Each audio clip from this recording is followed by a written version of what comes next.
introducing our new series. We're so excited to bring to you our customer service series.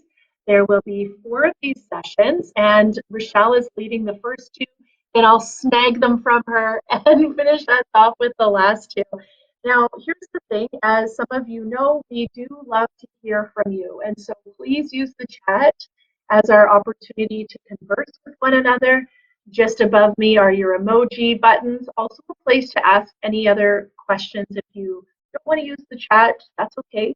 You can use the question box above. Also, you can use private chat if you needed to chat with us. I'm listed here as Carrie, but I'm listed here as Workplace Education Manitoba, and Rochelle is Rochelle. So that's so great. Also, Michelle has popped into the chat. So there's a chat box on the left-hand side of your screen. If you can open that attendee chat, that's you. And in there is the learner handout. So if you haven't already done so, go ahead and snag that, download it, as we'll be using our handouts throughout this series. Now, Rochelle, she knows. She's already hopped in and said hello from Selkirk. Welcome, welcome to our new series. So exciting. And so if you want to hop in, let us know where you're joining from or your favorite color, whatever it is, let us know that you found the chat and that we know how to interact in that way. So today, traits of a customer service pro. It's funny, isn't it, how important customer service is, especially as we work, live, and shop globally. Now, as an introduction to Workplace Education Manitoba, our vision is that all Manitobans have access to the essential skills, knowledge, and training required to determine and pursue their goals related to learning, the workplace, and life. Guess what? Spoiler alert, we have customers everywhere. We have customers in our home, with our in-laws, with our coworkers. They're also our customers as well as our clients that we serve. But keeping in mind that we can take this information and apply it to various areas of our lives. We want to give a thanks to our funders, Employment and Social Development Canada, and Manitoba Education and Training. This project is jointly funded through Human Resources, Skills Development Canada, and Entrepreneurship Training and Trade. And if you're curious for more information, we have our contact info at wem.mb.ca, or even our flagship, as you can tell, I can't type in chat, web address there, wem.mb.ca, if you're curious about more information on that. We are here to help people develop essential skills. We'll talk about that in just 1 second. I also wanted to let you know about our West Center. West isn't just a location, it's an actual place. WEST stands for Workplace Essential Skills Training Center. We have one located in Selkirk, and they're located throughout the province. We have multiple offices. Now, for us in the Interlake, we can handle some workplace assessments to find out where you're at with your learning with regards to computer skills, writing, numeracy, aka math, anything like that. We can help you with that. Now, we will come to you virtually in this moment, but we can come into your workplace and do workplace training and customize that on our 9 essential skills. And so keeping that in mind, that's an option for you as well. We love when we can have these community workshops because we so learn from one another, and that's really important that we're able to gather here from different industries and yet still have this impact with one another and being able to learn from one another. Thanks, Corey. It's good for you to be here too. We love it. Now, before I haul Rochelle in here to teach us all of her wise wisdom here from Customer Service Land, I just wanted to point out our 9 essential skills, and also we'll have a quick survey to complete in just a moment. So our 9 essential skills are reading, writing, document use, digital literacy, numeracy, oral communication, working with others, thinking skills, and continuous learning. And you think customer service, man, we're hitting on a lot of these essential skills, especially our oral communication and the way that we interact with our customers. And we are from a variety of different industries, and we can go ahead and learn from one another as well as look at these 9 essential skills. So if we look at Some of the other skills that we might use with customer service, working with others, clearly. I had a conversation recently and they're like, well, I just don't get along with them because of their personality. Well, guess what? Customer service, we don't really have that choice, do we? And so we really want to be able to take the high road and be that great customer service provider. So I have for you here the link to our quick survey. Oh, look at us. Use Rochelle's. Mine's longer. So you can click on the link that Rochelle has posted here for you. I'm going to zip it for just a moment. We are a team. High five. And so I'll be quiet so you can go ahead and complete that survey.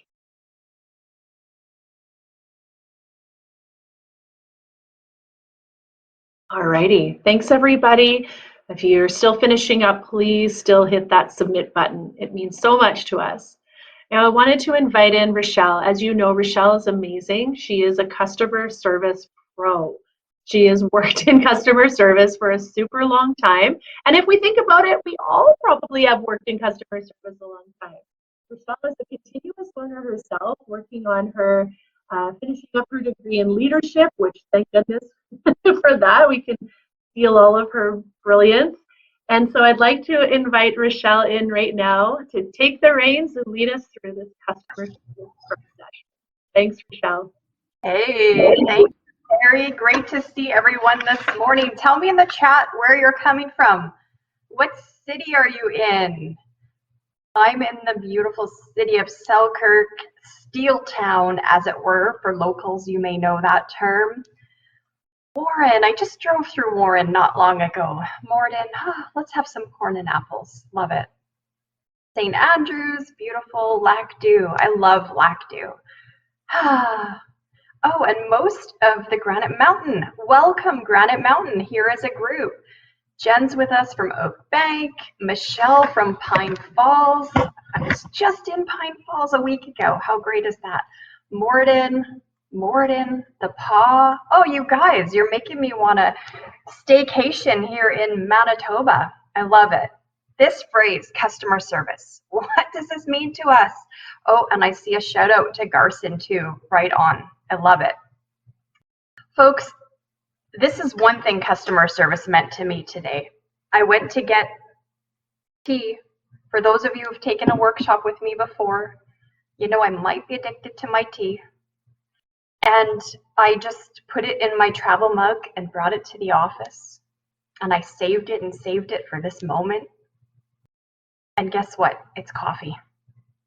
Boom, boom, boom. Crying emoji. Sad times. My customer service experience is that I got the wrong drink in the drive-thru. Thank you. Thank you for your sympathy. I appreciate it. But those of us who have joined in today, we know that customer service is more than just what kind of drink we order in a drive-thru. It's really a lifestyle. It's really how we shape culture. It's really our experience in every business across every industry. So while I look at today's objectives with you, I wonder if you could share with us in the chat, what industry are you representing today? Maybe you're currently employed, and so if you're employed in manufacturing or sales or retail, go ahead and put an industry in. If you're not currently employed, maybe put the industry that you feel attached to, that you're wanting to work towards or you've come out of. But share with us in the chat the types of industry that we're representing today. As we work through today's objectives, one common bond we're all going to share, we're all connected here, we have a bond going.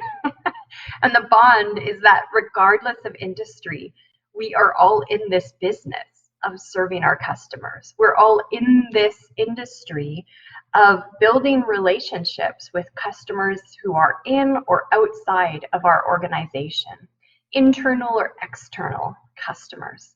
I see in our industry chat here, we have people joining from government, different sales and event management, sales and the construction industry, countertops. If anyone needs countertops, I'm sure Amy's happy to put her company name in the chat, but truly, go ahead, give your company a pitch if anybody wants to.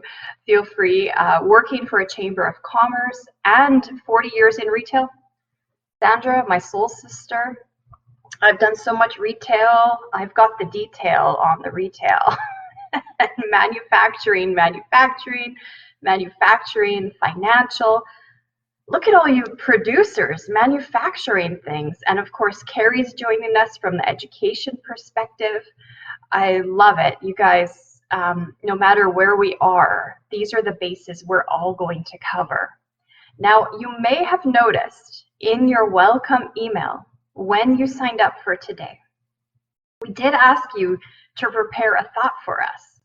And the question of the day was, just imagine a great experience where you get to be the customer. Tell us in the chat box one reason why you love it at that place. So don't give me the company name that you love. We're not going to go there, but tell me what it is you love. Why do you go?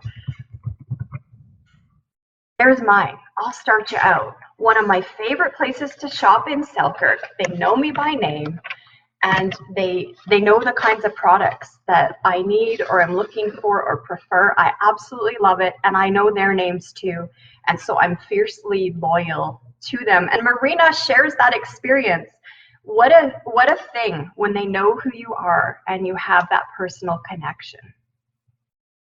Carrie, I love what you've shared. You've collaborated with this company in the past, and not only do they know you, but they know what your usual is. Oh, I love that connection to be able to have that.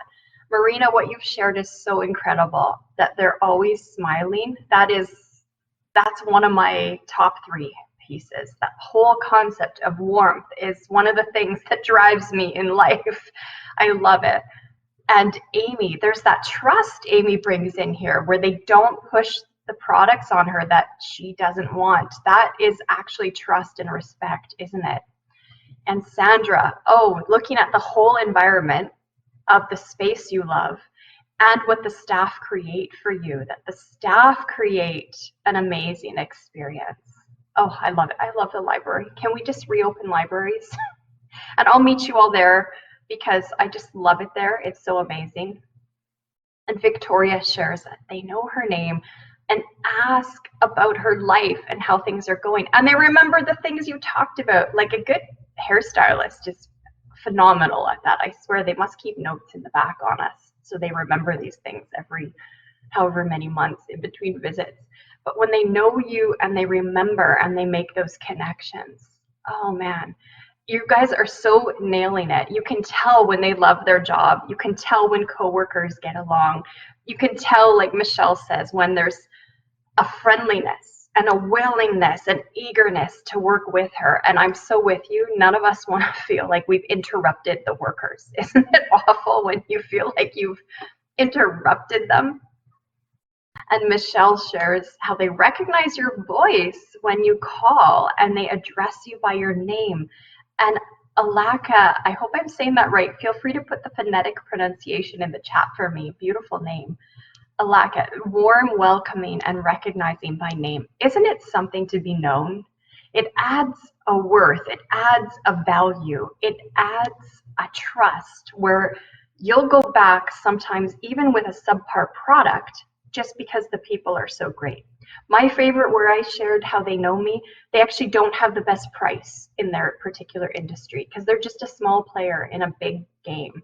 So they can't compete with a Walmart or something like that. And their prices are a little higher. And honestly, I don't mind paying it because the experience is so good. I would rather pay that little bit more to not only help out a local business, but to feel great in the meantime too. People love to define customer service. If you just Google it, there's just a gajillion concepts and definitions. I love this one by Christopher McCormick, where it says, customer service is really a day in, day out, ongoing, never-ending, persevering, compassionate kind of activity. Isn't that the truth? Now, in your workbooks on page 2, I have a fun little activity for you. Who wants to be a millionaire? Shoot me an emoji across the screen. If you wouldn't mind $25 million coming your way, I wouldn't mind that. Right? Oh, look at those emojis, smashing, smashing, smashing. Carrie, it's okay. You don't have to take the full 25 million. We'll just give you $100 and you'll be okay. We're going to pause for a second, and in our workbook on page 2, right at the top, we're going to imagine that we have won $25 million, but it's a little bit different than just your standard lottery.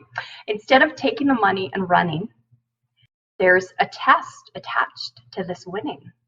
And the test is you need to take the first $250,000 and use it as startup money to start a business in your town. What business would be needed in your town that you could take money and start it up? Why would you start it up? What would be the business that you would start? Important to give thought to it, because if you can keep that business going for 5 years, you will get the other 24.75 million given to you. So let's think. If the key to getting $25 million meant I could run a business or a service in my town, what business would that be? Go ahead and give that a moment of thought and pop it in the chat when you have an idea.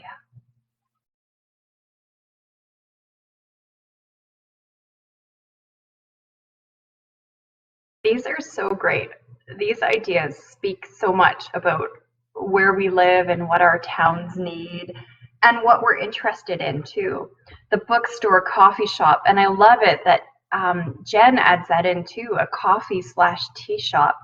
And you guys really zoning in on wanting to create an environment for people to connect, an environment where people feel some sort of peace and experience something really positive. Marina, I love your idea. That's my idea too. I would totally open a sports center with an indoor pool to go along with Amy. So Amy, you and I can be lifeguards together at our indoor pool. But all of our Manitoba towns should have an indoor pool, n'est-ce pas? That should be like law. We need a place for recreation in the winter. And a restaurant, Alaka, that's cool. Well, maybe you could join forces with Paula, because Wendy's does have good burgers, I'm not going to lie. And what's with their fries? Like, why are even their fries delicious? I don't get what they do there. And Victoria, a pet store. Very cool. Oh my gosh. And she's got this planned out. And a thousand gallon tank. This is so cool. Okay, I'm just getting a message in here that someone needs a private message. So just give me 1 sec. I want to go offline to help Karen. And let's see, Karen, if that'll work for you, and I'll follow up with you shortly. Love the pet store idea. I don't think we have a place around my town where you can actually buy these small animals. So very cool. Amy, when you're not swimming at your pool, you can go get some fish to put into your pool. I love it. Well, the reason why this exercise is so interesting is because it tells us a little bit about ourselves. It tells not only what do we love and what are we motivated by and how do we want to make a contribution in this world, but it also shows what do we see in our sphere of influence, our town, what do we see as a gap and how do we fill that gap if we had that opportunity. And it's important to recognize that there might be some values inside of me of what I want to bring to the community. And maybe I could do that with my dream job, with my dream business. Or maybe that's something I could do in the business I'm in right now, where it may not be that $25 million winnings idea, but maybe I could affect some change right where I am right now while I wait for that amazing $25 million business deal. If we look at just the literal definitions of customer service, and it is in your workbook for you to take note of, just literal definition is the way an organization deals with customers before, during, and after a sale, and the activities involved in dealing with customers. I find this such a powerful explanation of what customer service actually is, because I submit many people only think customer service is what happens during a sale. And we forget about the preparation, and we forget about the after, and we forget about all the systems and processes involved in getting ready for the moment of the during, right? So in your workbook, circle that it's before, during, and after a sale. That's pre-planning, post-planning, and then that little tiny transaction in the middle when you're dealing with quotes and sales and service. So let's expand our mindset as we launch into this customer service series, recognizing that during the sale is only the little piece that actually is the typical customer service reaction, whereas in fact today's session is going to talk about the before piece. It's doing the work before that sale happens so that we're poised for success. Now, things have changed through the years, and I get sad about this sometimes. There's some things about customer service that are really, really great now that weren't before, and there's some things that are a bit of a loss.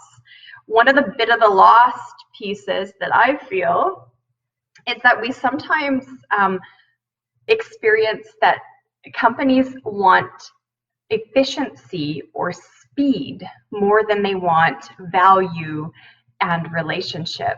And so that's one of the things I mourn, that somehow our culture has put speed, high speed service way up higher than all the other components. And yet there's some hugely positive things to the changes in customer service today too.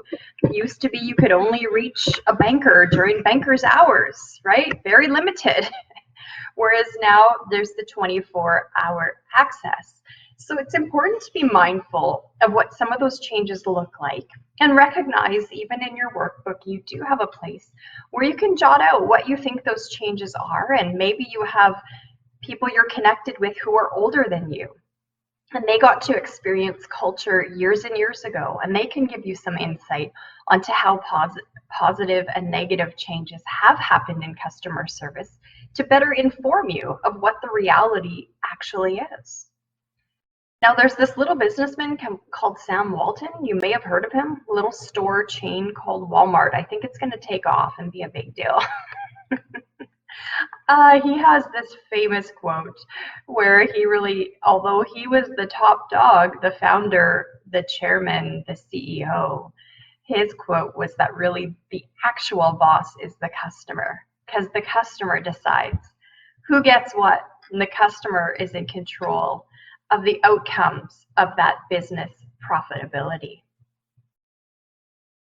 So it's important to take a peek at what are the values in this industry we're in. We're in this customer service world, and are there any benefits? We're going to pause for a second and take a peek at page 3. And I would love for you to jot down what are benefits for you doing your job well. There'd be a benefit for you personally, there'd be a benefit for the company, and there'd be a benefit for the customer. So with that in mind, jot down one of the benefits, would you, in your workbook, and feel free to share any one of those with us in the chat.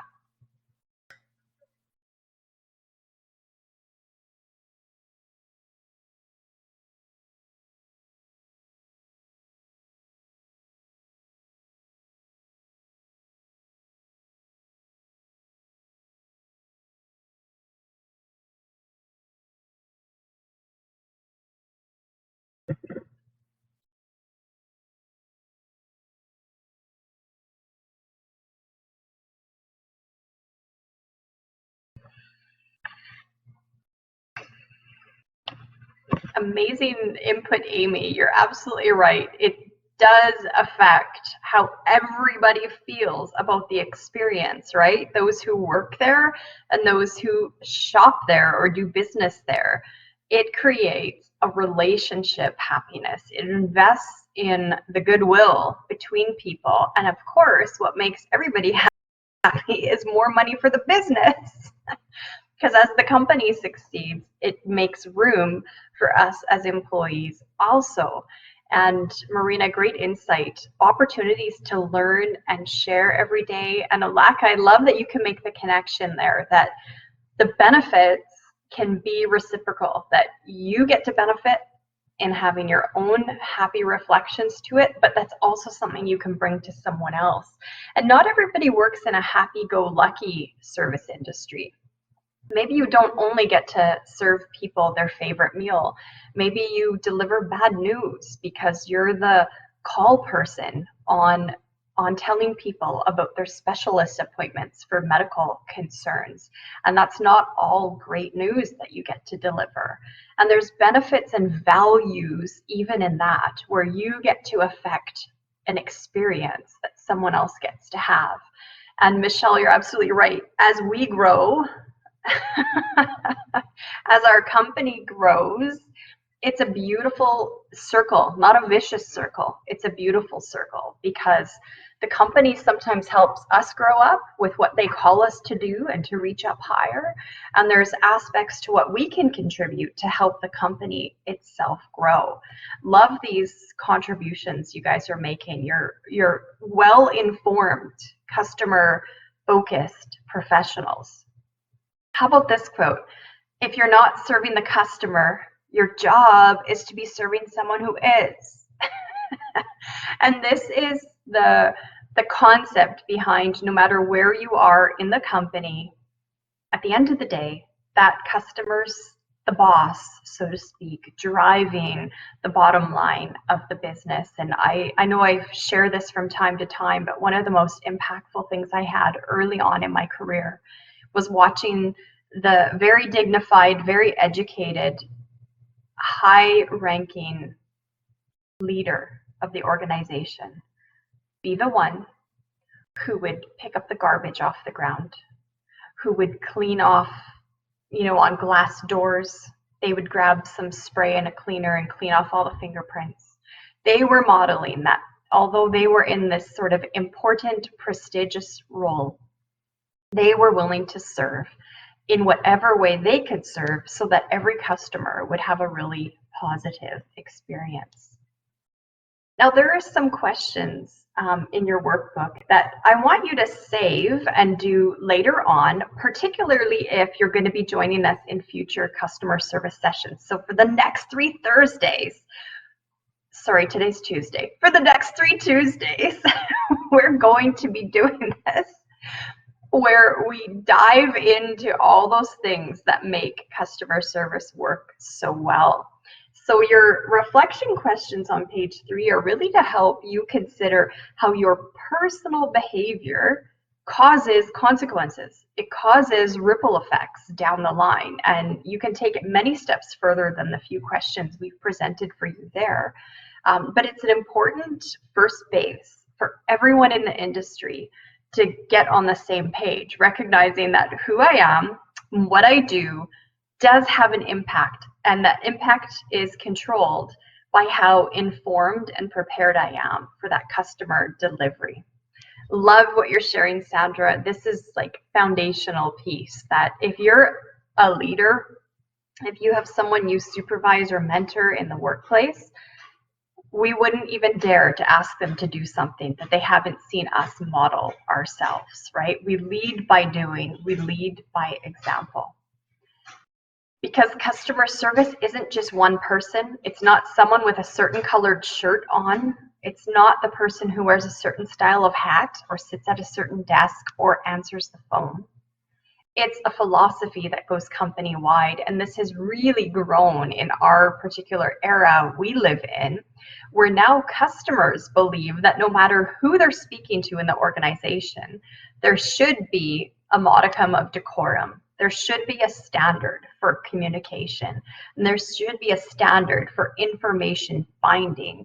So customers have adopted that customer service is company-wide and it's a philosophy. Now, how do we do that? So I'm going to ask you a really tough question. Get ready. This is hard, but I believe in you. We can do this. We want to consider mission, vision, and values of companies. So I'm going to throw out a challenge to you, and we're going to give ourselves about 4 or 5 minutes to dig in and make this happen. On your workbook, in your workbook on page 4, I have an activity and it says, research online 2 different companies' core messages. It can be a vision statement, a mission statement, or a key slogan. If you're currently employed, use your company number 1 project as the place to record this information about your current employer. So let's pick on a couple of our participants today. I heard Amy say Granite Mountains with us. So for example, Granite Mountain Crew, you're going to want to use your company 1 section to find out what is the core mission, vision, or value statement about Granite Mountain. Jot that down in there. And then in the company 2 section, pick any random company. Pick a business you love, a business you hate, doesn't matter, and go onto Google, pop in a separate tab, and find out what's their slogan. Or maybe you know it from a commercial. Maybe they always run the same slogan in a commercial. Go ahead and jot those down. And then I'm going to call you back to share some of the revelations of these. So the company you work for is in section 1, and some random company is in section 2, and then we're going to pull out the key phrases that focus on customer service. Go for it.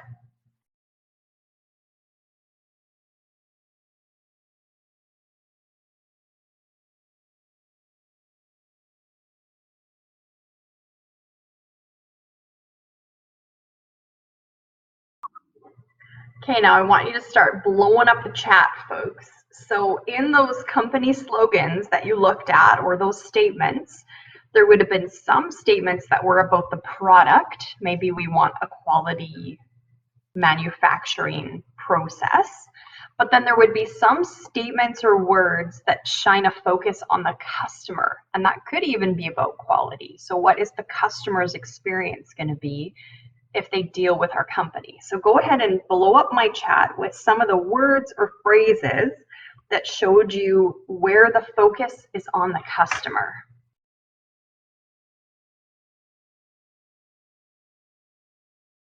Oh, this is so awesome. Look at this. Keep putting it in the chat here, folks. This is amazing. Okay, to leave behind more than we take. Yes, right? That's saying we want to contribute to society and adding unique value in every interaction. Marina, that's a great one. I don't know what company you took that from, but that's a great statement because that reflects that those interactions are not only for customers and clients. Those interactions are also internal, right? That's wonderful. Exercise democratic rights to vote. Exactly, sharing the experience with the customer. And we have some folks with us from Decor Cabinet today. And let's see, they've shared to create cabinets people love, yes, to bring light to the world and community, and to build into people's lives and to leave behind more than we take. Okay, is Decor Cabinets hiring? Because everyone in this session today wants to work for that mission statement. That's fantastic. I love it. That's so much outward focus. That really doesn't say we want to make lots of money and be known for being really great. It says we want to make other people's lives better, whether they work with us or shop with us. We believe in being intentional about people around us. Wow, powerful statement. Dedicated to providing quality customer service. And dedicated, such a strong word, isn't it, Jen? That's more than just we provide quality service, but being dedicated to it really speaks to a company's strengths. That's amazing. Carrie, why don't you pop on and interact with this here?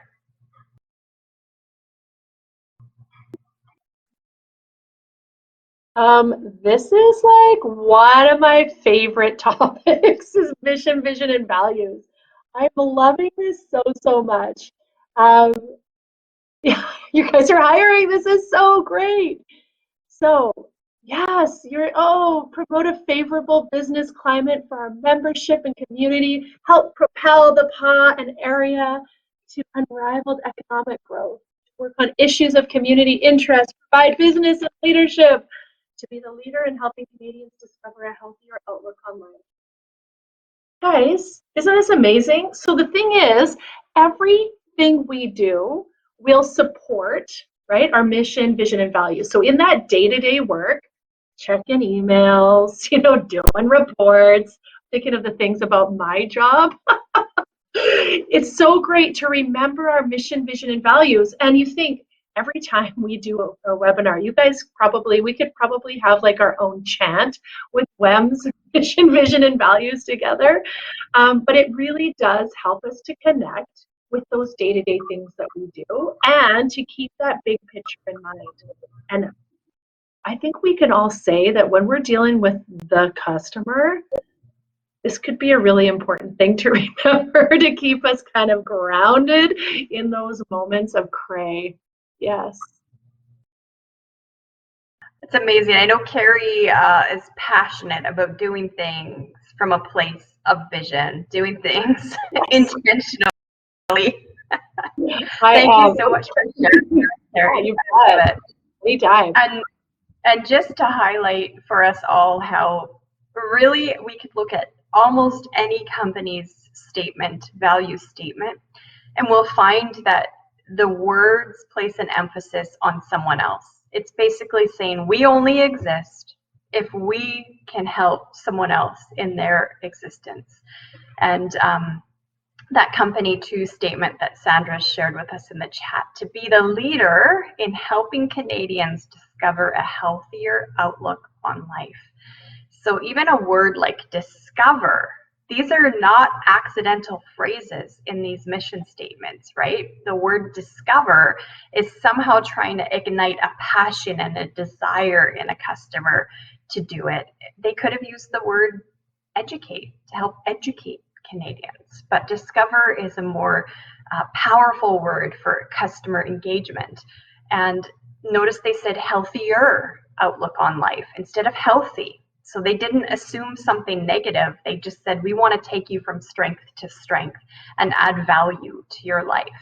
So recognizing these keywords around us is important, but especially what they are in our company, because then we know the right answer to succeed and represent well the company we work for ourselves. So we should be very in tune with what those are.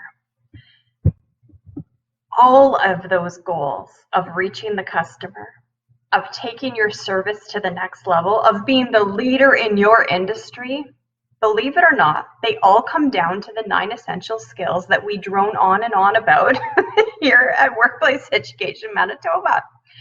Oh, the word captivate, Michelle, such a great phrase. It says so much, doesn't it? Not just with attention, but with interest and even vision and dreaming, like our opening exercise of dreaming what is possible. It creates such life in the customers you serve. We're going to dig in and just take a look at the 9 essential skills as our template for success. So some of you may be in a position where you train other workers. So you influence and train new workers, frontline workers, entry-level staff. And as you look at your training plans, as you look at all the bases that you try to cover in what a customer service professional is supposed to know or be able to do, please do not overlook the 9 essential skills. So we've made a place for you to take note of what the 9 are. And I want to walk you through those, and then we're going to pause for a little bit of a break. When we do these longer workshops like this, we do give you a stretching break. So you all can run and make a cup of coffee, and some people love to run outside for a few minutes and just get some fresh air. That's coming up. We will do that, I promise. And if I break my promise, that's why you have Carrie, to make sure that we do that. But first, let's take a glance and how powerful these essential skills are in equipping us in our workplace. Now, this is the essential skills so many people I work with overlook. So many people just think, yeah, I know how to read, cross that off, across, next, what's next? But are you a leader? Do you read? Because leaders are readers. Now, there's all kinds of reading about the workplace, right? We have to be able to read and understand company documents, even things about maybe safety and workplace protocols. But then there's also the idea of reading to understand our industry. So maybe we're in manufacturing. When's the last time you read a book on manufacturing best practices? And how about reading for pleasure? Do you know that with a lot of the reading workshops and the assessments we do here at WAM with career assessments, reading for pleasure is one of the #1 recommendations, because not only do you do something that ignites all these parts of your brain, but you unknowingly increase your own vocabulary. So reading for pleasure, whether it's fiction or non, actually helps you in the workplace, and reading towards the industry you're in also helps you learn the vernacular and the acceptable statements to connect with customers in terms of what they're expecting for you to know. So how many have a book on the go right now? Shoot me an emoji. Do you have something on your nightstand or in your bag, or you got something on the go? Awesome, awesome. Keep it on the go. Keep reading. Don't underestimate it. And you don't have to read words on a piece of paper. I love a good book and holding a book like that. That means something to me, and how the paper feels. That's a treasure to me. But I know learners who are very successful learners by audio books. So get audiobooks going and get reading as a part of your lifestyle, because you're going to find, even if you just pick one audiobook about the industry you're in, you're going to be amazed how much it changes your conversation and what you're able to interact with. Oh, and we have book recommendations coming in. Go ahead and put some book recommendations in there for us. Michelle, I haven't read that one. I'm going to jot that down. I love a good book recommendation. Love it. Okay. It's on my list. Writing for work. Now, of course, the picture is literally writing with a writing utensil, but we know that we do all kinds of digital writing too, right? So we do the kind of writing that might be on a computer. It might be communication pieces internally. It might be external. Writing is something we just can't get away from in our workplace. Writing to take notes, maybe even when we're being trained or when we're in a meeting, maybe we're in a planning session and we're taking notes down constantly. And some people do that on a digital device where they're taking down their notes. Other people might write on a piece of paper. But writing for work is more than just getting that initial resume going or just firing off an email. This is thoughtful thinking about how to compose and communicate in a way so someone else can understand. This is closely tied to reading. So the more we up our reading habits, the greater our writing influence becomes. And just, a fun tip is practice writing with an actual writing device, a pen or a pencil. And you'll notice how when you're writing by hand, you do natural editing. So your brain is thinking faster than the pen can go. And so if you practice sending out a message, like maybe you want to tell customers about a sale and you're planning to do that on Instagram, go ahead and practice writing it out by hand. And you're going to find that you do some automatic editing with your brain to the time it gets to your pen that you can do faster and better, more accurately than you can do even when you're typing it out. So that's just a fun experience to see what would happen if I were to type out a message to a customer on a tablet versus writing it by hand, and what kind of word formation happens. It's a fun exercise to do even as a group or a team.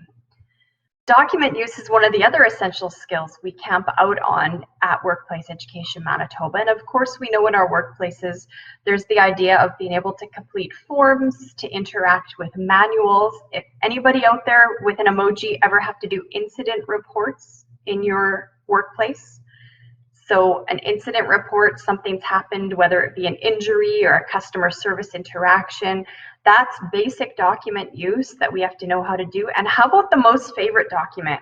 Who's got a favorite document? I bet it's your time card, right? We want to do time cards well. So this is a piece of customer service that often we also have to train a customer in.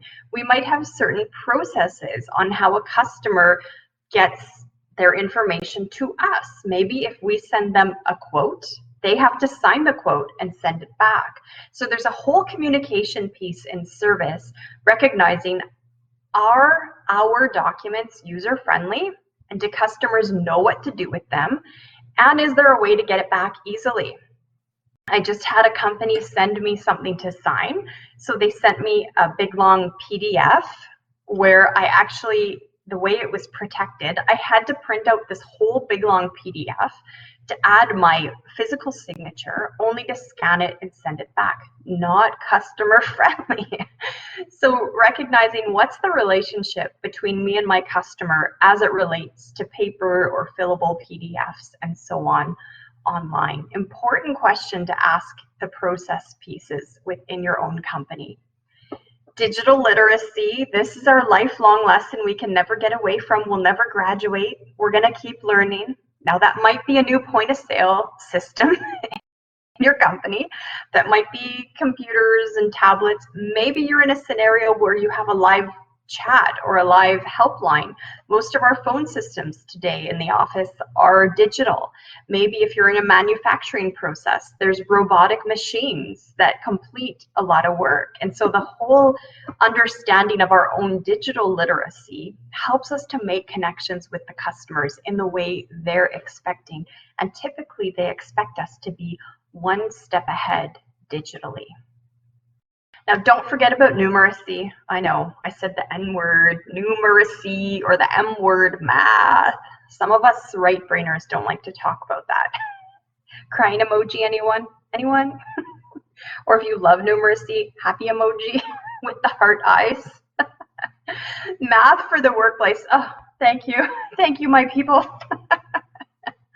There's some little tricks you can do, and sometimes it's about knowing estimation.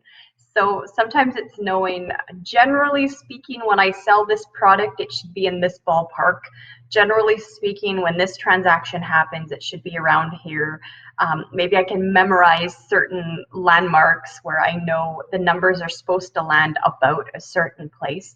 It actually strengthens oral communication, because if you're able to estimate what some of the norms are with your products within your company, your oral communication skills get stronger with your customers. And I love people like you, Kristen, who just love the math. Like, you're the kind of people I need in my life. And oral communication, this is so much more than talking to the customer at the counter or talking to them on the phone. This is so much more than that. This is really, how does this happen in the company? Because how this happens in the company is what the customer feels. And you all said that earlier. Michelle, number 4 was digital literacy. 5 was the fun math one. And we all said this earlier about how you can feel it when you're in an environment where they like working together or their oral communication is on point among colleagues. So it's recognizing that what happens in-house does affect front of the house that other people see. And this is closely tied to that. How do we work with others? Do we have interpersonal skills? Do we do one foundational thing every time we meet a customer to try to achieve a certain goal? Are we mindful that maybe the world is bigger than me and maybe it doesn't revolve around me? Am I in the posture to serve? And I know we touch on this after our break, but that's sort of what stinks about customer service, is it's really about serving. There's so many dividends and benefits, but if there's a stinky part, it's the part about the actual service sometimes, right? And of course, we have the essential skill of the thinking skills. And, you know, this is tested on you in your job interview. Think back to when you were interviewed for your position. They did ask you about what some of your technical skills were and what some of your experience was. However, they probably also asked you if you had thinking skills. And the way they asked you that was by giving you scenarios and asking you to show examples between what you had learned before and things you had practiced. So thinking skills opens the door for you to get a job, and thinking skills is what opens the door for you to succeed with the customer. And finally, here's where we are today. We're living in the land of continuous learning. So part of our whole posture in this whole experience of customer service is recognizing that it took a whole host of 9 skills to get me to the place where I could be in this job that I'm in right now. But now to be successful, there's going to be a whole host of technical skills that I need in my workplace.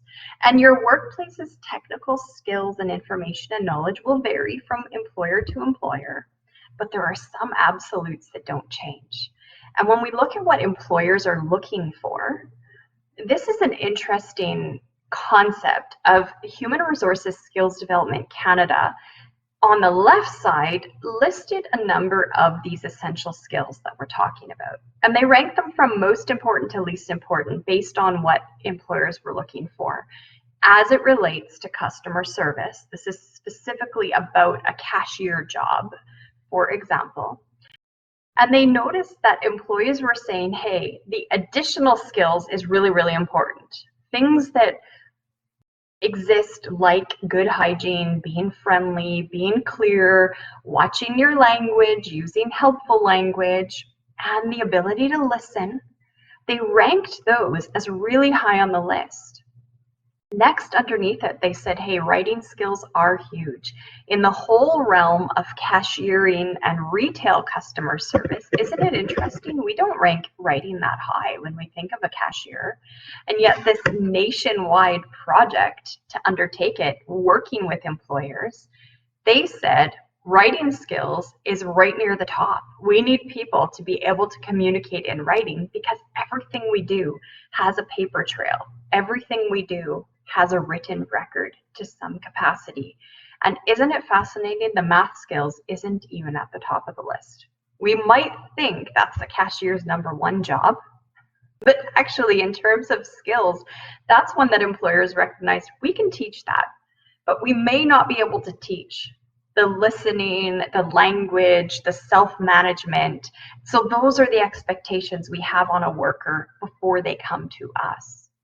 Fascinating study, and we could break this out for all of your different industries. I just picked a retail one as a good example to show us that when we picture interaction with a customer, some of the skills that we need are like upside down. The pyramid is flipped on its top, and really the most important skills have to do with our soft skills and our interpersonal skills, not necessarily the really technical industry specific skills. Fascinating, right? Like, am I the only one loving this? I'm amazed by that. So looking at who are our actual customers, there's the whole idea of having internal and external customers. There's 2 kinds of customers. And that's something you can choose to do as we pause for a little break right now. In your workbooks on page 6, there is a place to fill in the blanks on who your internal customers are and who your external customers are. It's not just the person who's never met you before walking through the door who wants to buy your product. That's not your only customer. That might be an external customer, someone you don't have a relationship with yet. That could go in the external customer column, but then think a little bit about who do you serve inside your organization? Who do you serve outside of it? And maybe it's not even just a customer. Maybe it's even a supplier or a vendor where you're dealing with people who don't just fit the typical sales call bill. So this is our spot where we're going to pause for a break. I show it's 2:01. So let's come back at 2:06, so we have a good 5-minute break, and you can jot these ideas down if you want, or just go for a walk and do this later. So let's pause and have a break, and we'll see you in a few minutes. How great is this quote, right? Show me an emoji if you don't mind this quote at all. And this is often what we're feeling like when we want to share with a customer service professional who's treating us like it's their worst day ever. Don't we want to share this? Like, this is not a life sentence.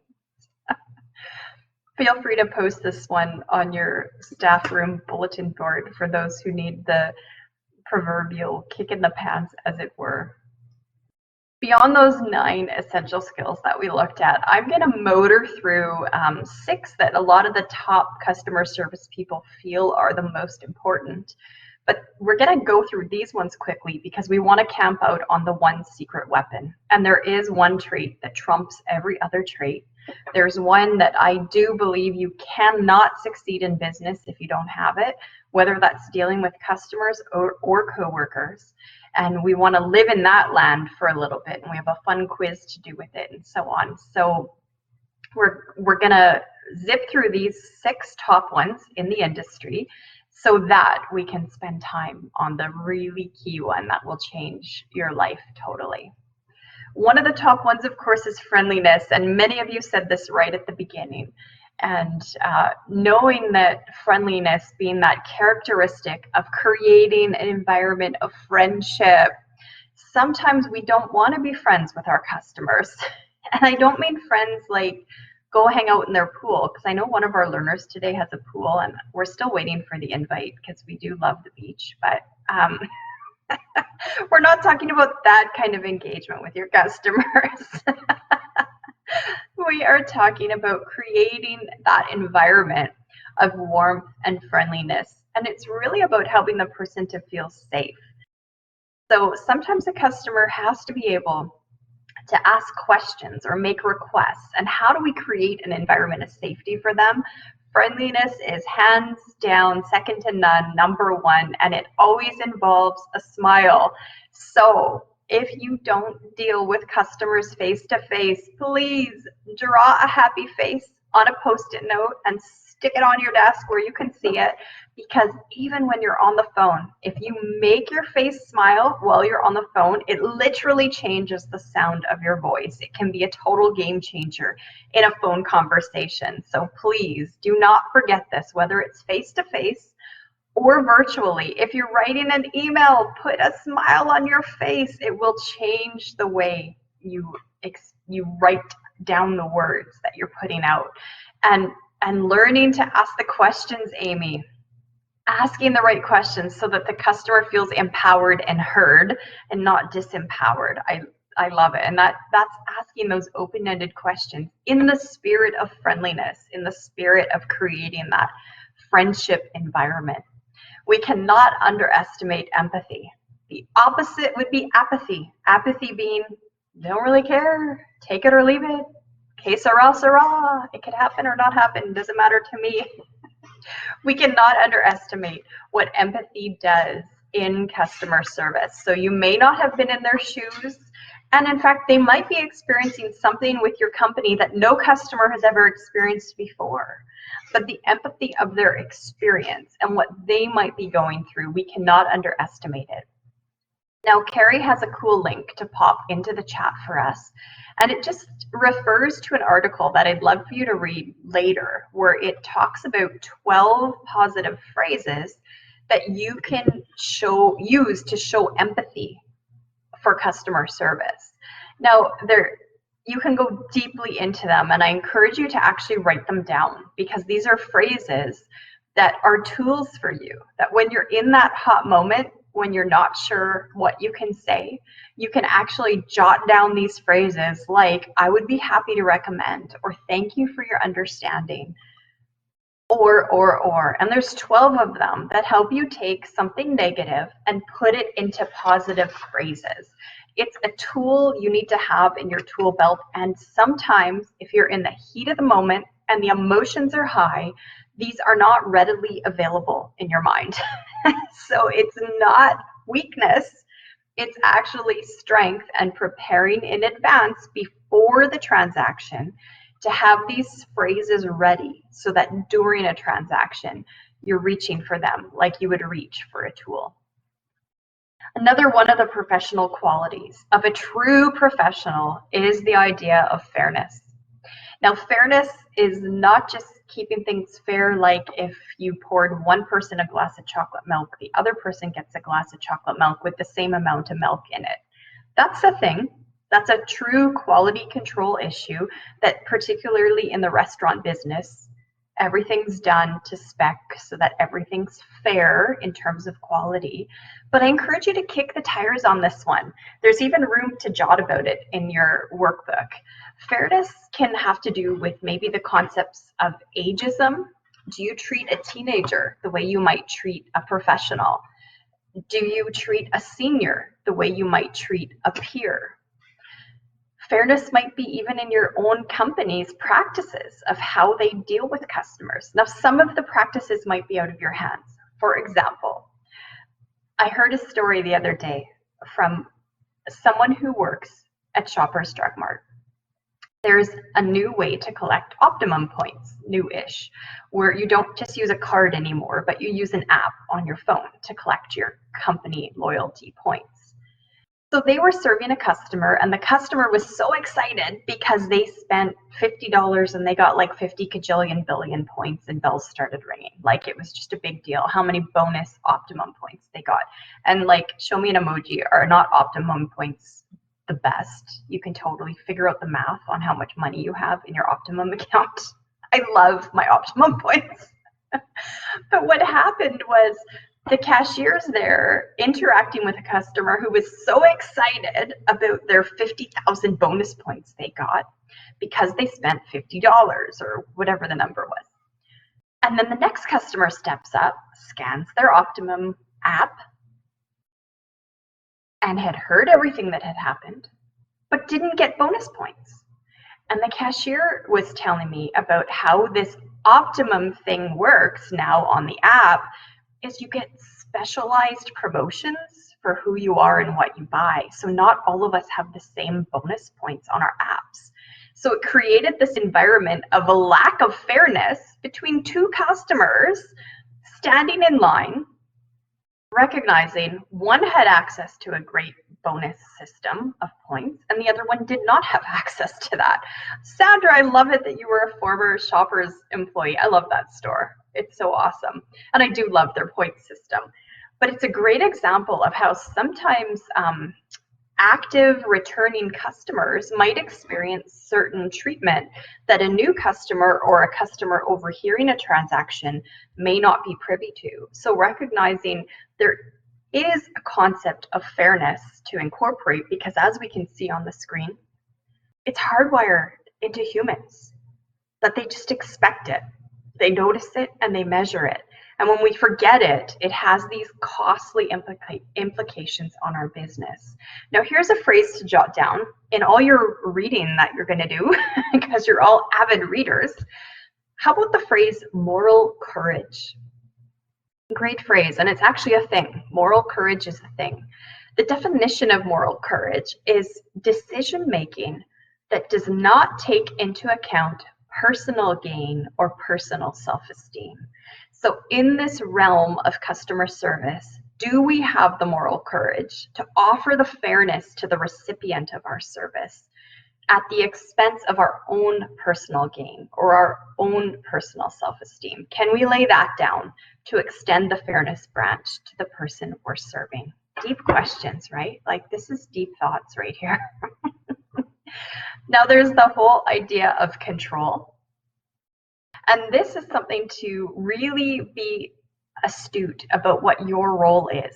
What is within your realm of influence? What do you get to control? What is expected of you to control, not only by your supervisor, but the customer? See, if you work at a reception desk, the customer believes that you're in control of the front door. If it doesn't open or close smoothly, they believe that first point of contact is the one in charge of the door. They might even believe you're the one overseeing whether or not the steps were shoveled. Those may not be in your job description, but what is the perceived control that is on you in the physical place where you work that a customer might think you do have sphere and influence? You could be observing that. you could be exercising control to make the experience better. So we're not just talking job description, we're talking about perception of control. And then knowing, do I have an ability to change this?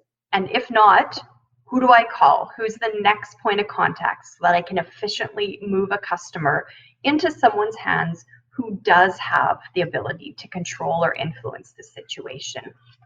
And then, of course, being informed is the last one in this section, and recognizing that customers care about product knowledge. They care about information about your company, your culture, your industry, and that's really what gives them confidence about what relationship they have with your company. There's no reason why you can't be the best expert. If Granite Mountain sells countertops, why can they not be the expert about countertops above all experts? And if Decor Cabinets makes cabinets for kitchen and bath, why can they not be and sound like the experts on that topic that they are? So don't underestimate yourself. We talk a lot about humility and service in this workshop and in this series. But when it comes to being informed about your product, have all of that information. And this is just a glimpse, an overview of the kinds of things that could equip you to have the knowledge that a customer is expecting.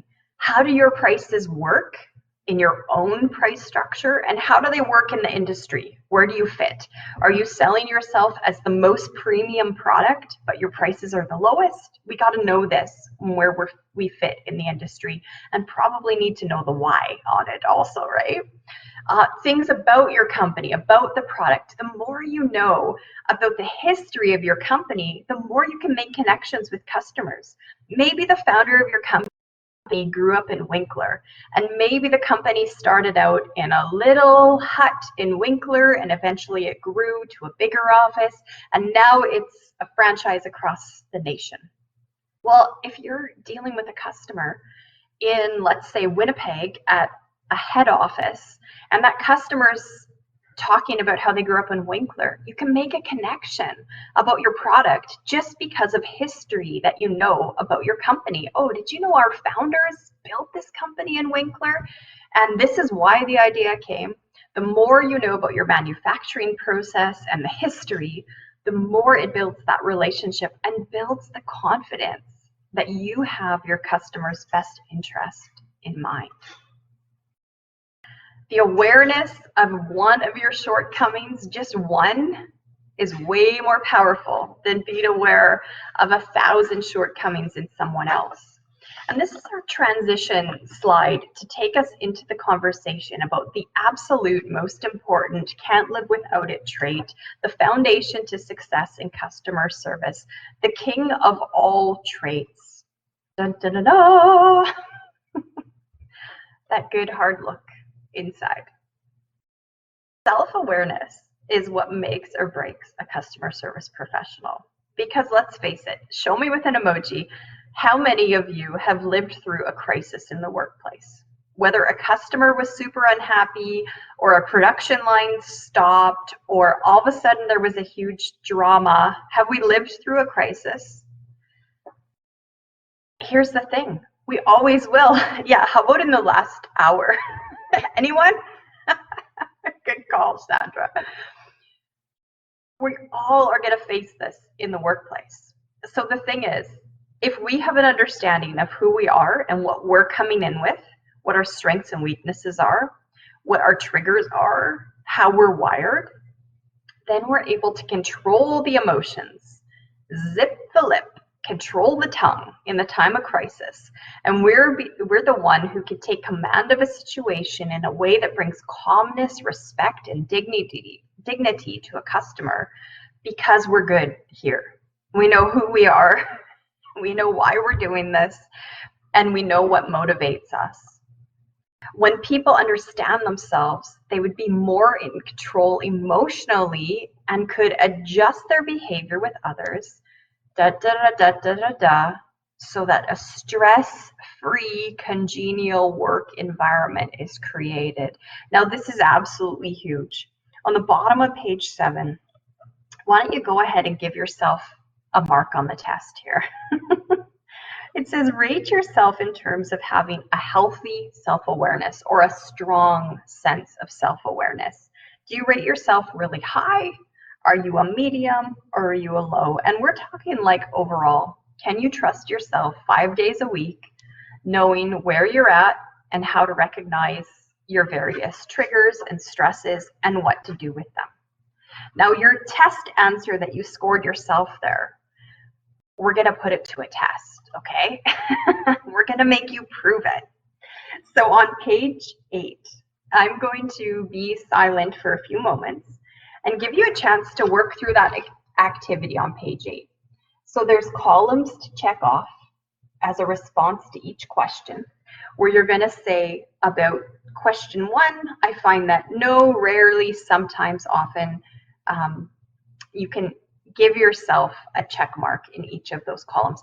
And I see, depending on the way your document's printed, my footnote on the document says page 8, but it may in fact be page 9, as Marina is graciously explaining to us about how her document came out for her. So go ahead and rate yourself. At the bottom of each column, add up your totals. So how many no's did you add up? How many rarelys did you add up? And once you have those all in a column, then you add up the whole sum together. But I'm going to give you a minute to go through and then we'll do the math on that. And I've got some fun findings for you.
Hey, awesome. I saw lots of emojis come down. So you should have some totals, right? Emoji me if this is making sense to you, where down each column you have a total at the bottom, and then you take that whole row of totals and you add them up so that you get one magic number at the end.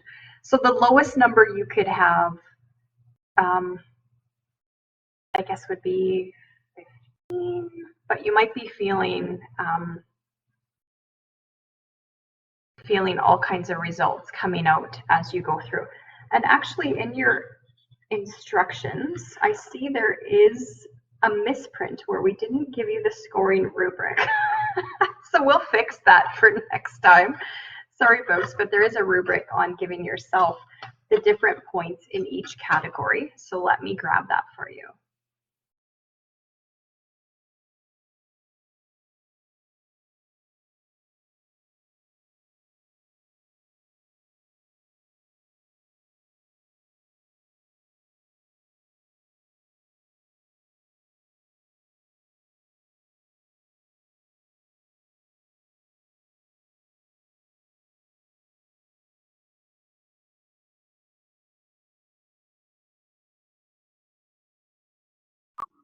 Okay, so we're gonna up our math game, okay? So I'm sorry that your handout didn't reflect these totals. So at the top of the no column, could you write the number 1?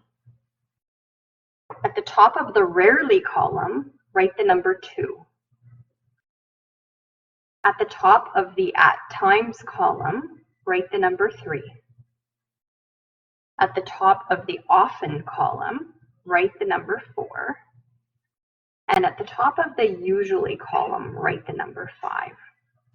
So my error in the misprint there, sorry that it didn't have that decoded for you. And now you just need to do a little bit more math where let's say you typed or you checked off all usuallys in every column. Then you would have 15 check marks times 5. So your answer at the bottom would be 15 times 5. So go ahead and do a little bit of that numeracy skills and come up with your columns based on this rubric for your points.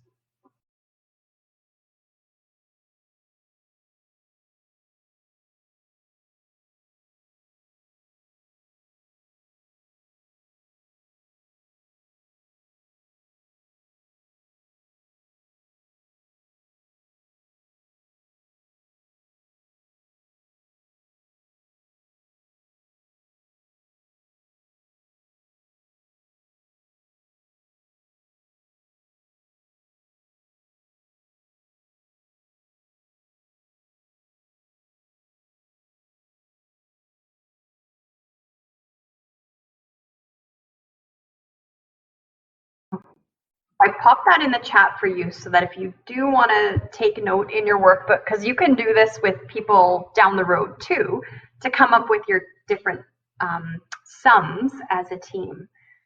So look at Amy. I love that she's so brave and interactive, although you do share your computer for these webinars. So maybe you have someone else with you. I don't know.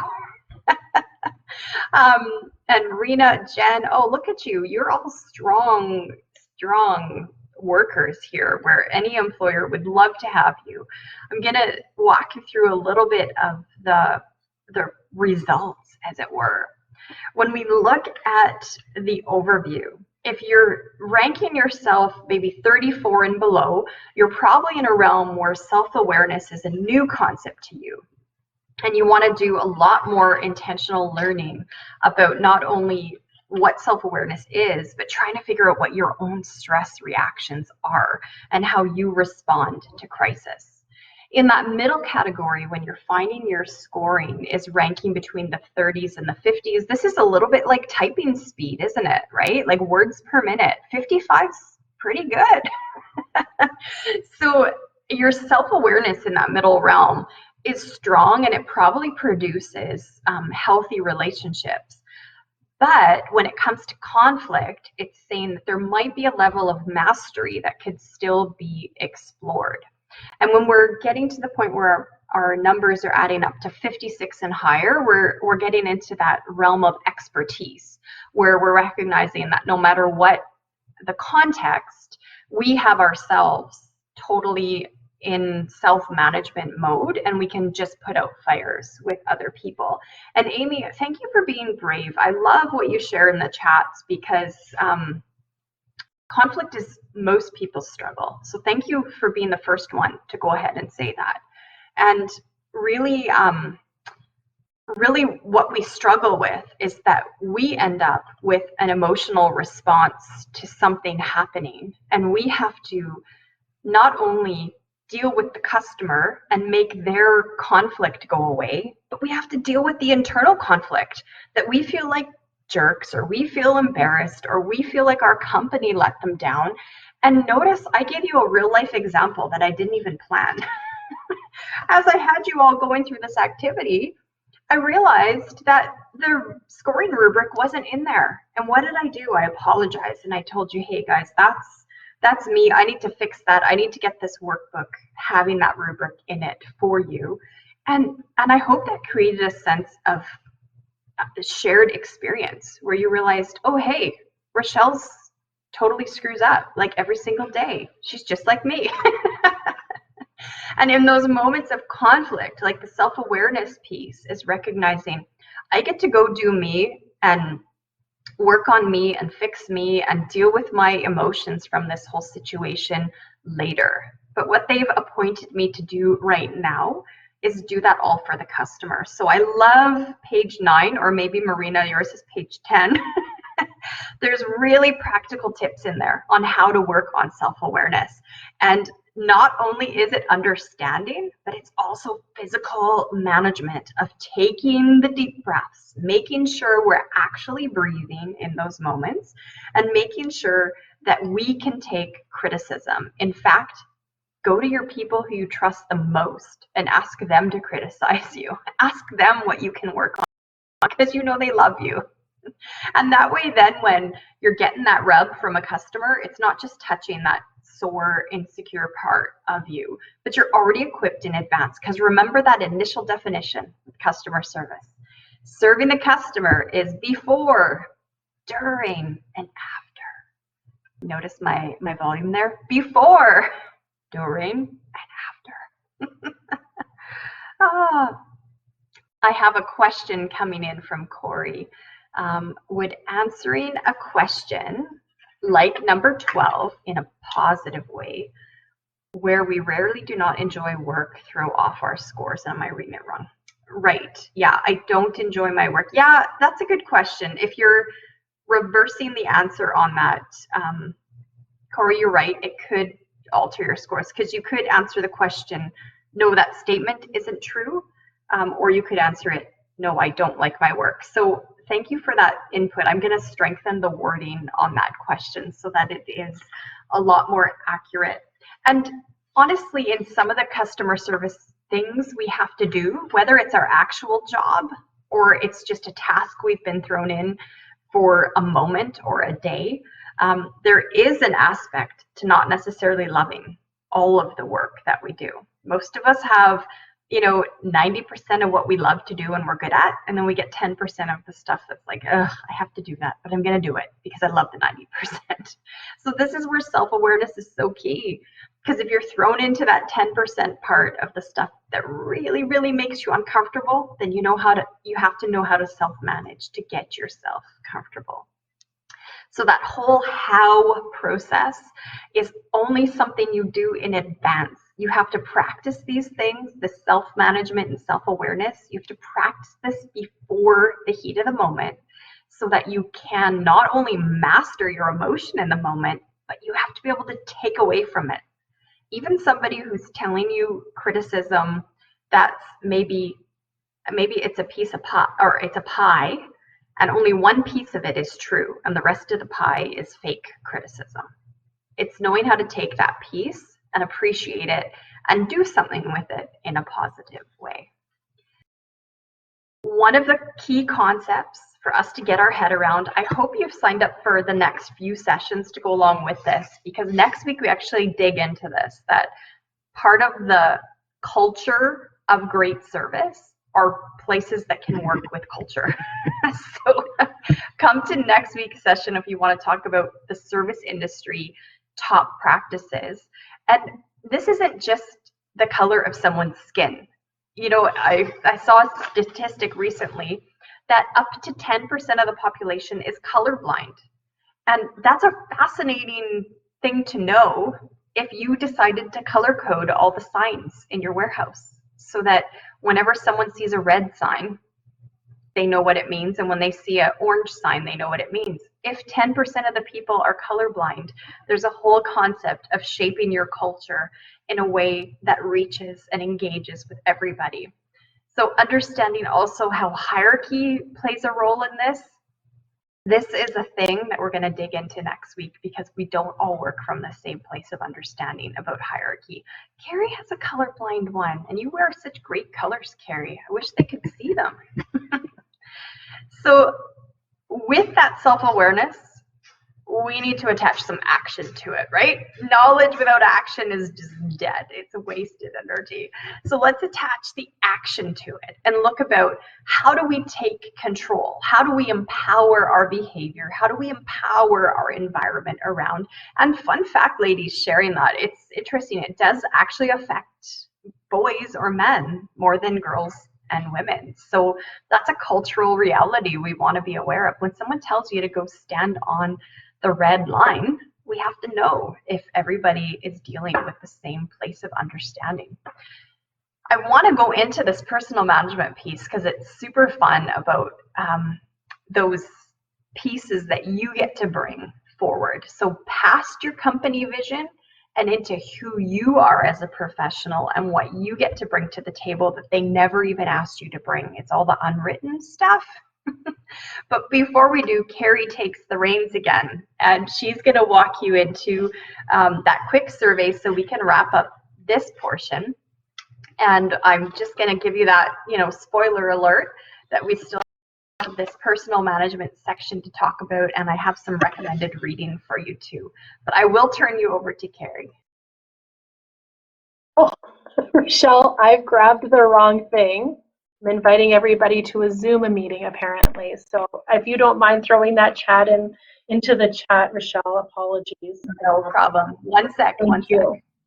So how's everybody enjoying this so far? Day one of customer service. Can we get a emoji for Rochelle and her amazingness? I love how we can create that sharing community with bringing in different reading materials and things like that.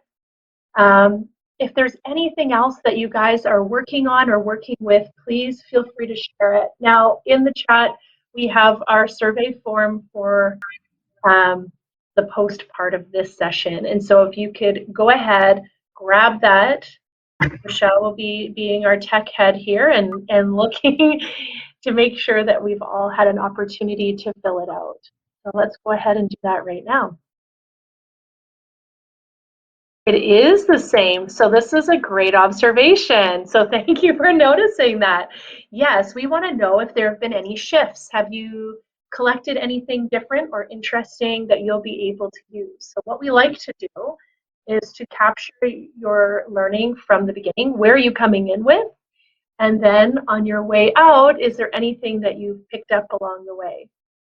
So thank you for noticing that.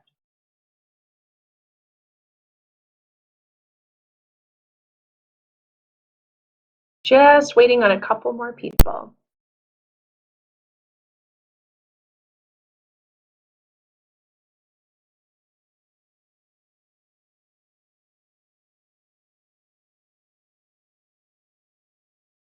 It's kind of funny, like we have 4 sessions in customer service. How much more could there be said about it? But just you wait and see. We have lots coming up in customer service land. And as we've been able to point out, that's both with our internal and external customers.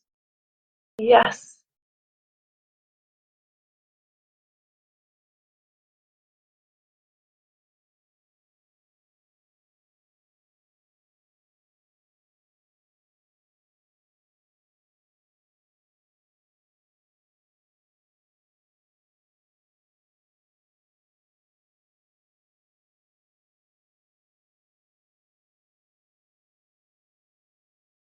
We are so close, I can taste it. Tastes like lemon ice cream.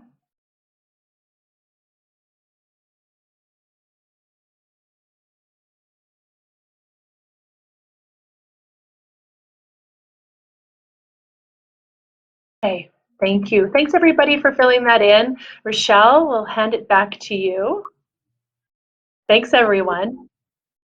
Thanks, we sure appreciate that, everyone, because not only do we get to share this awesome material with you week after week, but we get evaluated on it too.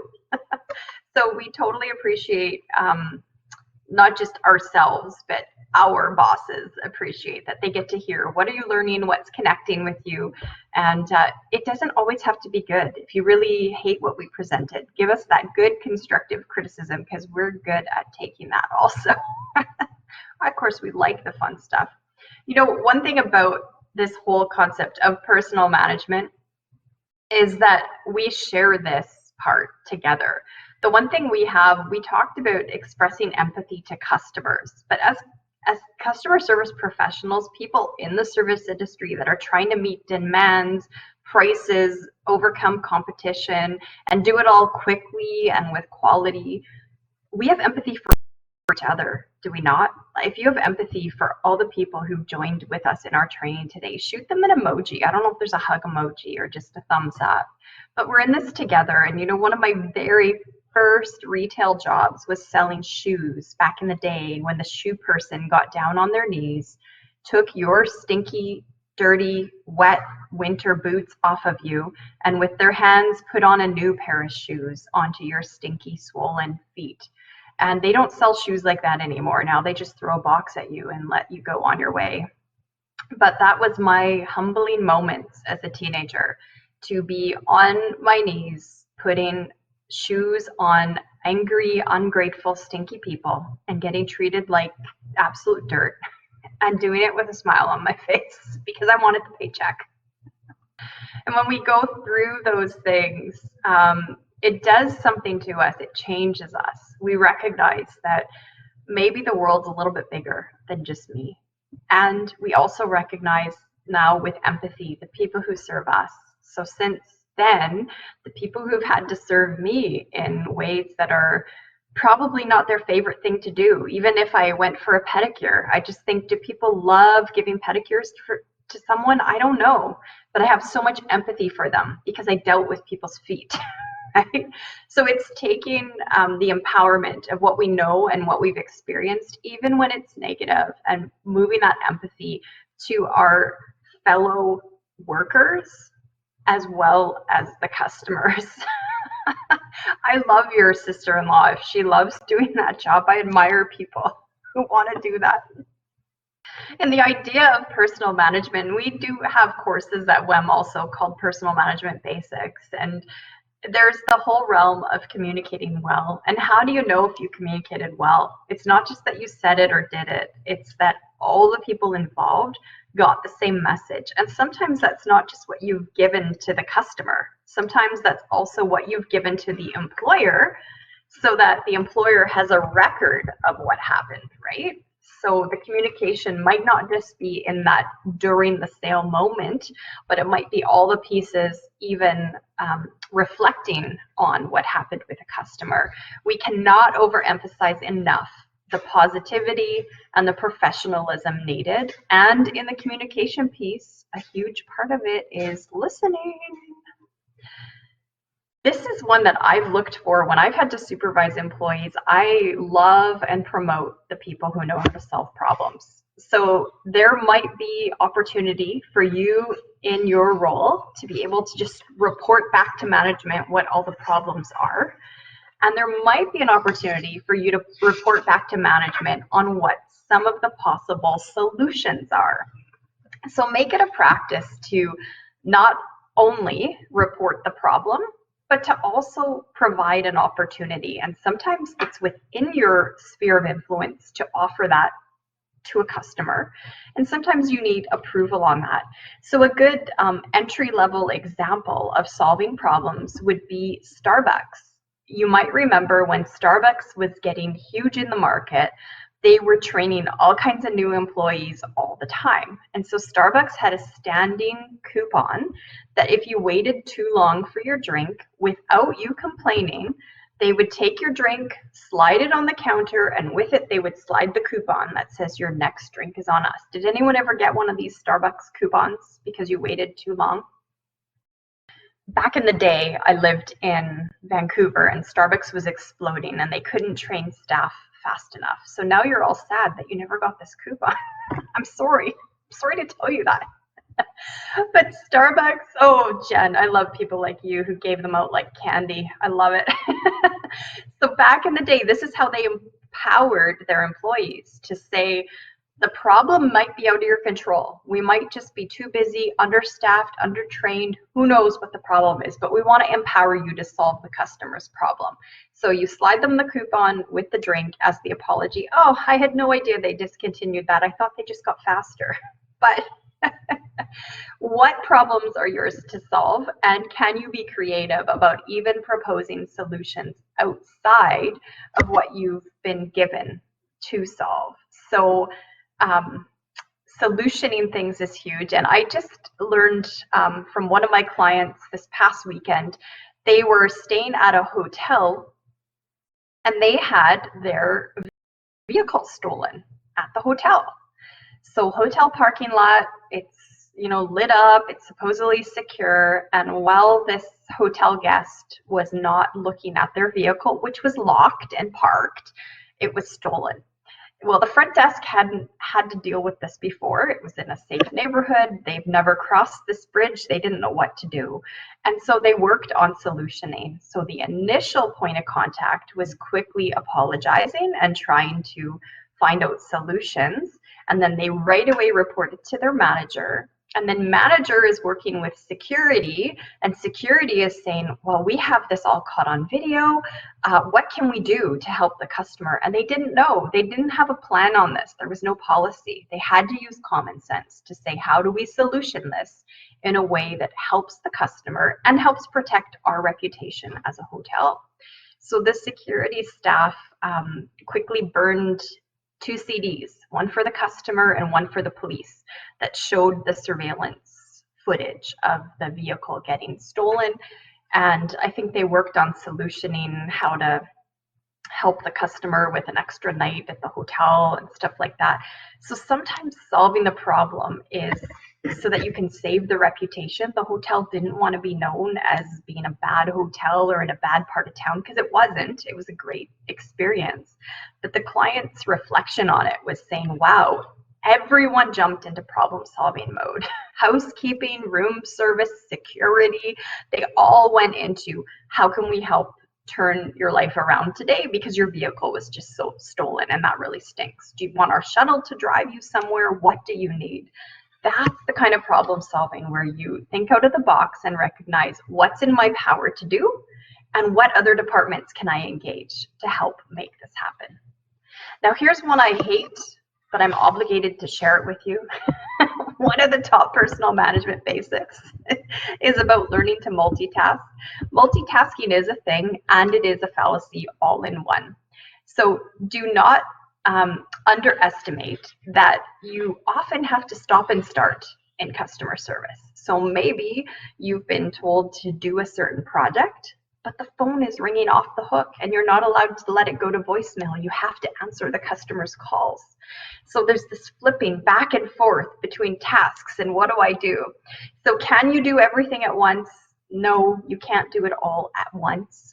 So there is that personal management of being willing to be flexible and let some things go so that you can attend to the person who has the needs.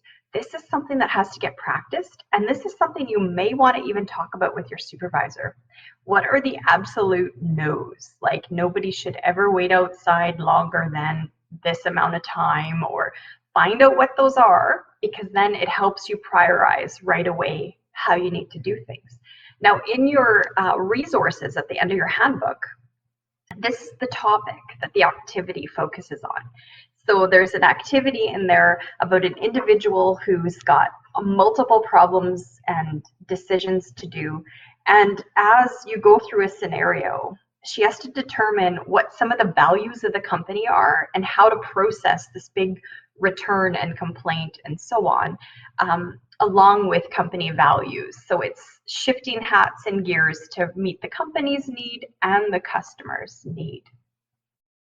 Please do not underestimate the image that you portray. We did a workshop earlier today where Carrie led us about technology and how to be a good webinar participant. And there were great laughs in there about how there's like a Zoom audio persona and then there's a Zoom video persona, right? So when you're on audio only, you might be in your pajama pants. When you're on video in a Zoom call, you're probably going to be a little more professional. Well, let's not underestimate that we could have a smile on our face. We could say all the right words, but if we look like we've just been in the backwoods and back and late for work and scrambling and disorganized, like it undermines that smile on our face. It undermines the image we're trying to portray. So in terms of positivity, there's the idea of personal appearance, and most people aren't going to remind you about your hygiene and if you want to just up your game or not. They're probably not going to remind you about that, but they may consider it. And posture and preparedness and nonverbal body language. What are we conveying without our words? This part is our responsibility, and this part is probably not in your training manual. And if you come to next week's session, we'll talk more about culture and diversity, but this is the part that takes like huge intellectual brain power to figure out, because not all body language means the same thing to all people. So this is a life skill that we learn trial by error, but it's probably not the stuff where your training manual says, when you're talking to a customer and you're both seated, please make sure you turn your chair and face them so that your knees and feet are pointed at them. That's nonverbal body language that communicates interest, but it's probably not in your employee manual. So in the realm of personal management, this one cannot be stressed enough that the whole concept of positive impressions goes way past a smile and into the preparation you put in to engaging in your workplace.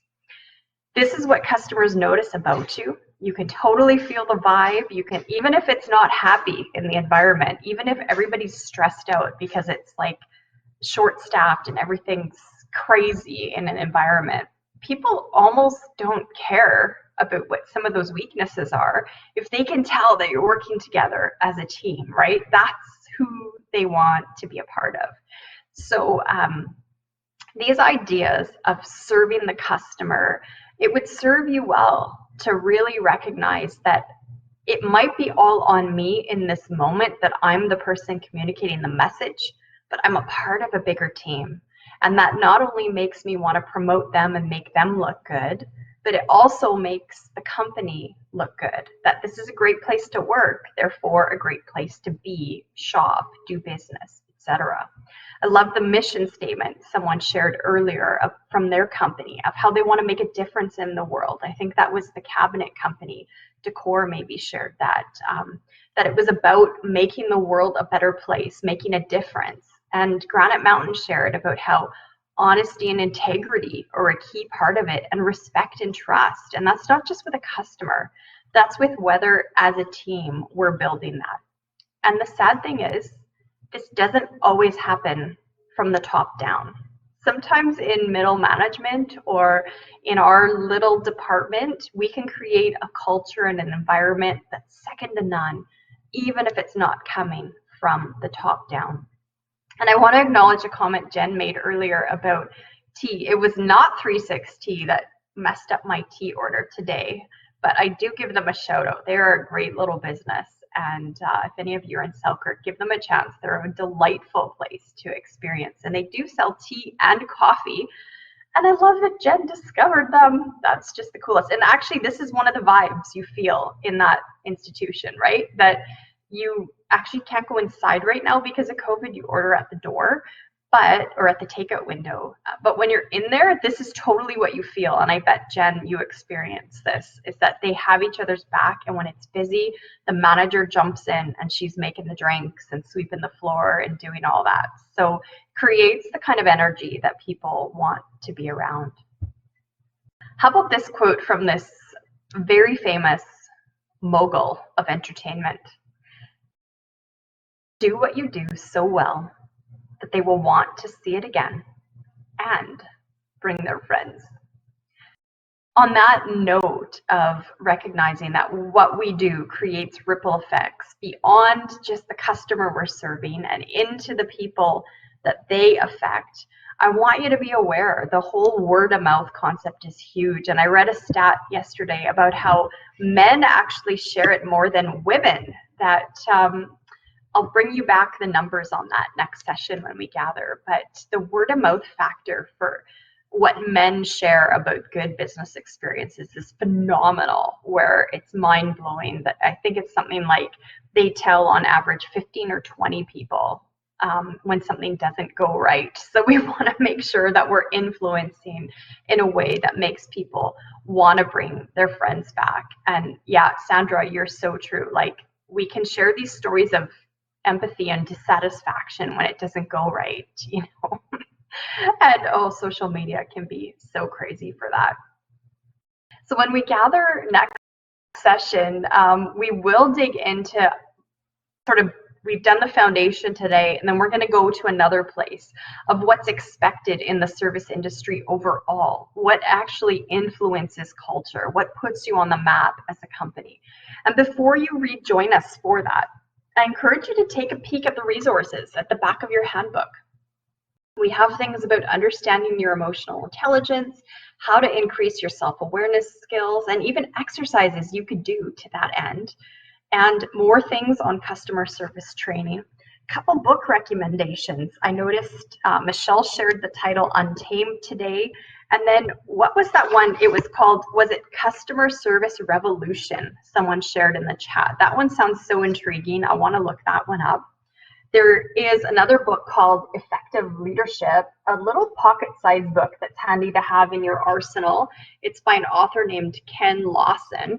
And the cool thing about this little book is there's a whole section on self-assessment. So there's a whole chapter of quizzes on how do you do with self-knowledge, micromanagement, social skills, moral courage, pragmatism, creativity. So when you really want to dig into self-awareness, some good leadership books on that. This is one of the many tools. So dig into all those resources. With that in mind, I will pass you back to Carrie. I have to give you the hugest thanks. I love talking about this topic, and I cannot even tell you how encouraged I am that we had a whole room full of people today who make it their mission to make the world a better place with customer service. Like, this is just what gets me up in the morning. This is my hope for the future. So thank you for joining us today. Yes, and thank you, Rochelle, for sharing your insights. And everybody, again, I echo what Rochelle has said. This is a topic that we are super crazy passionate about because of those ripple effects that it has. And really starting with self-awareness and knowing our own body language as well, and being aware of all of those things. So thank you for being here. We look forward to spending time with you again. And if you have any suggestions or anything, please let us know. We always love to hear from you. Thanks everyone for being here, and we'll see you next time.